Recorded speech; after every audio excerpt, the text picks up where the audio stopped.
In this video, we'll show you how to prepare and cook your oyster mushrooms, whether they are from a wild harvest or bought from the store.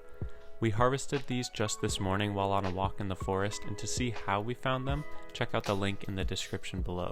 If the idea of harvesting your own wild mushrooms sounds fun to you, oysters are a great place to start, and in that video we'll share everything you need to know about where to look and how to ID these mushrooms.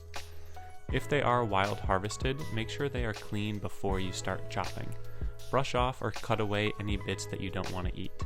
We like to cut our oysters into long strips so we get more mushrooms in each bite of whatever dish we are preparing.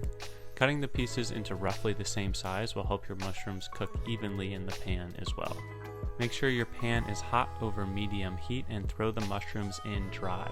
Spread them out over a single layer and wait for the heat to drive the water away from the mushrooms. They'll start to steam and eventually all of that water will evaporate.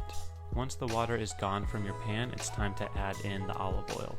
Drizzle it over and stir everything around to make sure all the mushrooms get a nice coating. This will help them brown as they continue to cook in the pan. When they're looking mostly done, grab the salt and sprinkle it over and continue to mix that in to give your mushrooms some extra flavor. These mushrooms are now ready for eating. You can have them as a snack or throw them into any dish you like.